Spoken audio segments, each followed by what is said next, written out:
To grade or not to grade? That is the question. Hey everybody, how's it going? Billy Ball Game back with another video. Today's video, that's exactly the question that I want to ask to you guys, pose to you all. Like I stated in my previous video, Mike Moynihan did one recently about struggling to know when to grade a card and when not to grade a card. And I have a whole lot of cards that I have those same types of questions on. But first, I want to give out some details on the Westport show in St. Louis that's coming up. I've had a few of you ask me about that. So this show is from the 13th through the 15th of October. So a 3-day show starting on Friday. And I had the week wrong, by the way. I'm not going this Saturday. I'm going the following Saturday. It is at the Doubletree Hilton at Westport. The address they have online is 1973 Craigshire Road in St. Louis. From what I understand, it's a really good show. When they had it last year, they had a whole lot of vintage. I talked to Chris from Missouri about it. There's supposed to be a few vintage dealers set up there that set up at the National. So it's probably going to be a really good show. There are a whole lot of people there to sign autographs. There's Ozzie Smith, Whitey Herzog, Scott Rowland, Bo Jackson's going to be there. A couple hockey players, Keith Tkachuk and Bernie Federko. So a whole lot of autographs. Thank you once again to AR Cards, to Jake from AR Cards for passing along the details to me through Instagram. So if you don't follow AR Cards channel, please go check them out. There's some really good guys, and they just so happen to be Cardinals fans, so that makes them even better in my book. But to move on to today's topic, okay, and I'm really wanting input from you all in the comments. I'd really like this to be a conversation because I struggle with what cards to grade and what cards not to grade, to just buy already graded. And I have a bunch of them set up here today that I'll go through, and some of them are more obvious than others. So I'll tell you why I grade. And first off, I grade with SGC. The big complaint about SGC, as everybody knows, is the resale value isn't always there. Well, I primarily grade for my collection. So to me, the resale value doesn't really matter. But there are a few cases of cards that I'll show you today that I bought certain cards with the intent to grade and to sell extras. For example, I have a 89 Pro Set football sets. I bought 5 of them several years ago for $5 a piece. And that's Barry Sanders rookie card, that's Deion Sanders rookie card, that's Troy Aikman's. Now granted, these are not the most desirable rookie cards that these guys have, but in 10s, there's still a fair amount of value there.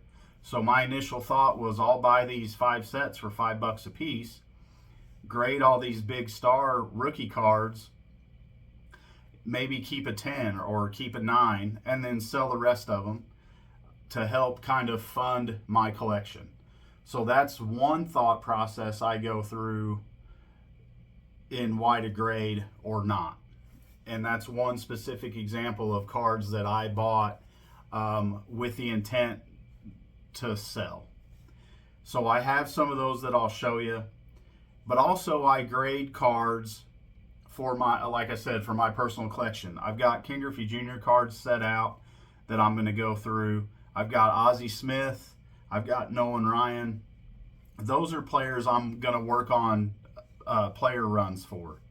So those cards might be less of a question if I should grade those or not, because I plan on keeping those in my PC.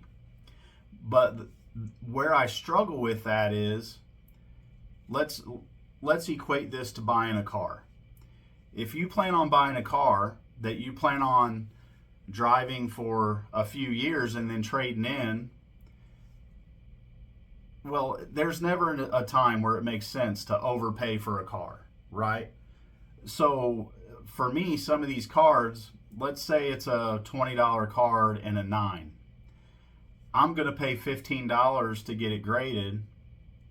In a 9 in my collection, I'm ahead $5. Now, if I don't ever plan on selling that card, I'm not really ahead $5. But if I pay $15 to get that card graded and it grades an 8 or an 8.5, then it's suddenly a $5 or a $10 card. It would have made more sense to just go out and pay the $20 to buy a 9 in that card. So sometimes I struggle with that, and it's with those types of cards that I struggle with. If we could all get 10s on everything we sent in to grade, it would be a very easy decision, right? I think we all recognize that. So a 1990 Topps Ozzie Smith doesn't have much value, right? So if I get 9s and 10s, then I'm probably okay or close to on my $15. If I send it in and get 7s or 8s, then I paid $15 for a $5 card, and that math just doesn't work out to me whether or not I plan on keeping it in my collection. So with me on a limited budget, I've got to spend whatever money I'm going to spend buying cards or grading or whatever I'm going to do with that money. I've got to spend that in the smartest way possible.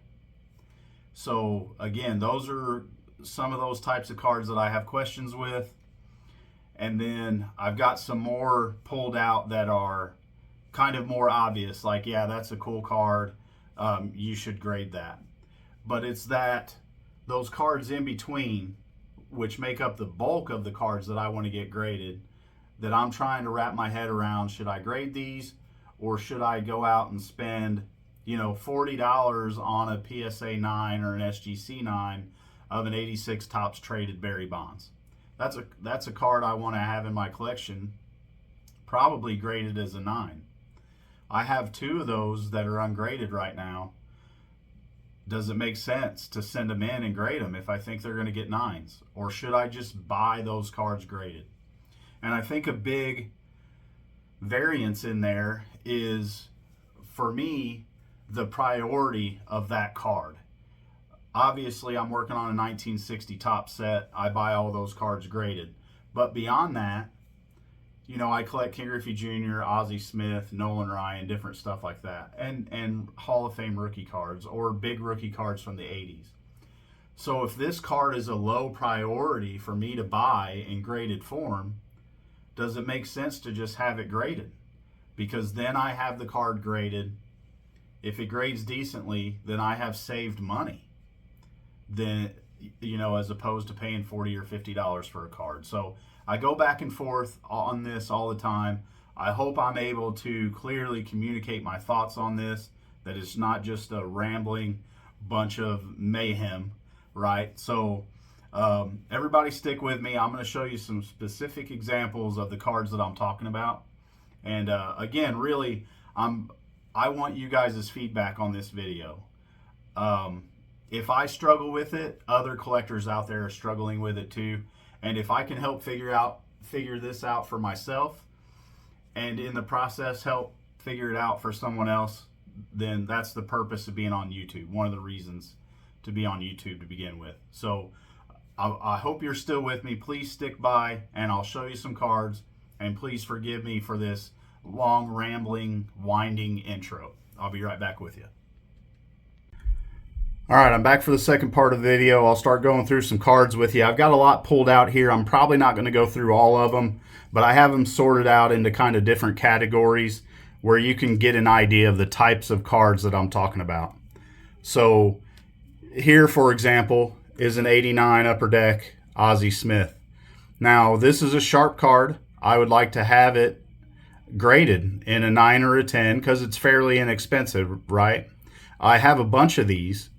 But do I spend $15 to grade this, or do I just go out and spend whatever it costs for a 9 or a 10 and then add it to my collection? Now, the odds of this, I've pre-graded as a 9.5 or a 10. The odds are it's probably not going to grade as a 10. I don't know what the value on a 9 is, but my guess is it would be fairly close to a 9.5, or I mean to $15 to what the grading fee would be. So this is a card that it's like, do I go ahead and grade these on my own, pay 15 bucks, take the shot on a 10, or do I just buy it in a 9, an appropriate grade for about the same kind of money?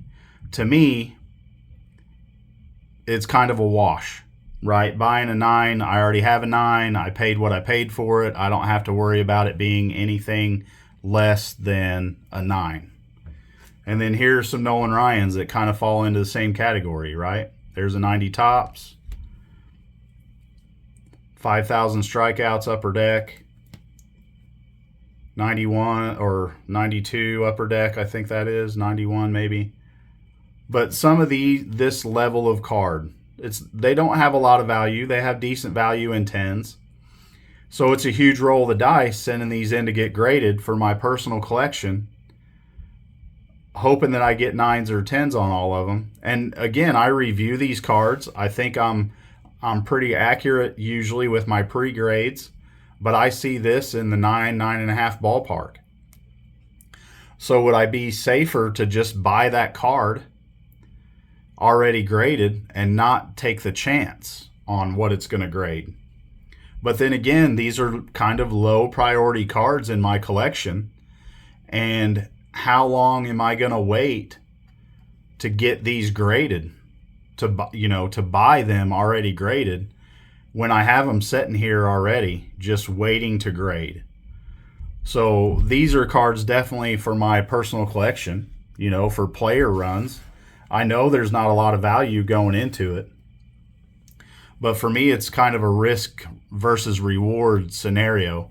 On Mike Moynihan's video, I commented, to me, if it grades what I think it's going to grade, and that grade has a value of higher than $15, it's a no-brainer that you get that card graded. But sometimes it's a risk. And here's another one. Nolan Arenado did not have a great year this year. His card values are down. In my personal opinion, he's going to end up in the Hall of Fame. And if he sticks with the Cardinals long term, he's going to end up being one of the Cardinal greats. And this is a low priority card for my collection. So should I send this in and get it graded? Or should I just buy one in a 9 or a 10? Here's another one. Here's an example I talked about in the intro. Barry Bonds. If I thought for a minute this would grade a 10, I would send it in, without hesitation. But I have this pre-graded as a 9 because it has, with so many of these cards, it's got a little bit of roughness up here on the edge on the black.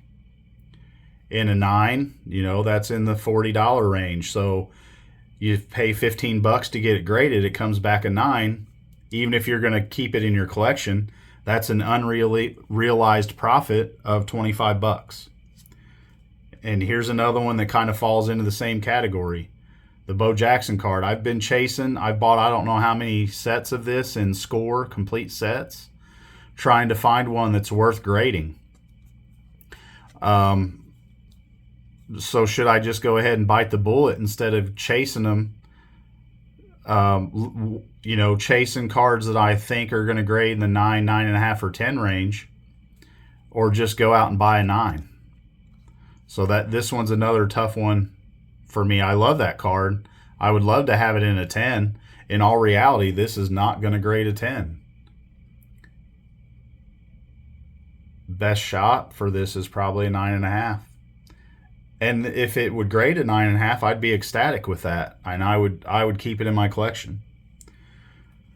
And then, so here are a few Griffies I'll show you. 1990 Leaf. This is a good card in a 9. It's an even better card in a 10. If I grade this, I'm going to keep it, and it's going to sit in my collection forever. Do I pay 15 bucks to grade it, or do I just buy one? So you probably can't even see it. This has a tiny print dot on the top left front corner. Like, I loop these and I don't see it on my camera, and this is a really sharp card. So in a 9, that's a keeper all day. So those types of cards are what I'm talking about. King Griffey Jr., there's a Diamond King, there's 91 All-Star, 94 Upper Deck, Electric Diamond, his score Cooperstown. So some of those types of cards, right? Do I grade these? Because in all reality, am I going to buy them? I'll probably never get around to it. And I have them sitting right here. So again, I go back and forth all the time. These I bought, I busted out of boxes. I have doubles of these. These I have the idea of, I already have this one graded in a PSA 9. I have the idea of sending this into grade, whatever grade's better, I keep and then sell the other one. This one's probably a $40 or $50 card in a 10, but is that going to grade in a 10? And then these are the Pro Set football cards I was talking about. What spooks me on these is a year or two ago, I sent in what I thought was the best Barry Sanders, and it graded as a 9.5. So Deion's hot right now, right? So that makes these more gradable. But again, if they don't grade where I need them to grade in order to sell them and make a little bit of money on them and you know, help fund my collection, I'm losing money. And maybe it's the junk wax problem, right? Because these cards don't have a lot of value to begin with. So maybe it's maybe I'm looking to grade the wrong cards, and I'll show you some that it makes obvious sense to grade. But again, these are the cards that make up the bulk of my collection, that are the bulk of the cards that I'm considering for grading. So here are some that make more sense. This is obvious to grade these cards. So here's a 77 Topps Tom Seaver. Now, Tom Seaver is a low priority in my collection right now. This is one I would probably hold off on and grade eventually, hoping that it graded as a 7, because it's a really sharp card. It's off center a little bit, left to right, maybe top to bottom. But if that grades as a 7, then it's definitely got more value than $15. Here's 85 Topps Mark McGwire. Now this one even would be worth more than the $15 grading fee in an 8. And I have pre-graded this one before and figure it's probably going to grade around an 8. But if it grades any less than that, then it's not even worth a grading fee. Should I just go buy a 9? So these are the types of questions I ask myself all the time, and I hope that some of you that grade cards have these same types of questions. So this is a 70 Carl Yastrzemski. This is a really sharp card that I bought from RBI 7 crew in St. Louis not too long ago. So for me, it makes sense to grade this. It's worth more than $15, probably even in a 5 or 6. And then here's a 72, another really sharp card. It's just a little bit off center, left to right. So these types of cards make more sense to me to grade. At least it doesn't give me a headache trying to figure it out. So hang on a second, I'll flip this around and I'll wrap up the video. All right, so I hope you all follow my point and that this wasn't just an incoherent mess of babble. But obviously it's a no-brainer to grade well-conditioned vintage cards of Hall of Famers. I mean, that's a no-brainer. Unfortunately, I don't have a whole lot of those. So the vast majority of cards that I'm talking about are from the junk wax era, and now that I've bought all this stuff from the basement collection, early 80s. And a lot of those have, pretty good values and 9s. And some of them 8s are going to be worth more than $15. So I want these cards graded and I want them in my collection, but to me, it doesn't make sense to just throw money away. So again, to go back to the car analogy, I don't want to pay more for a car than what that car is worth. So if this is worth, let's say this is worth $5, why not go out and buy it for $5 instead of paying 10 to have it graded? In this case 15, taking a chance on what that card's going to come back as. So let me know what your thoughts are on that. Maybe you can help me out and some other YouTube followers answer the question to grade or not to grade. If you've stuck around, I really appreciate you all. And thanks again to everyone for supporting the channel and tuning into the videos. That's going to wrap it up for this one.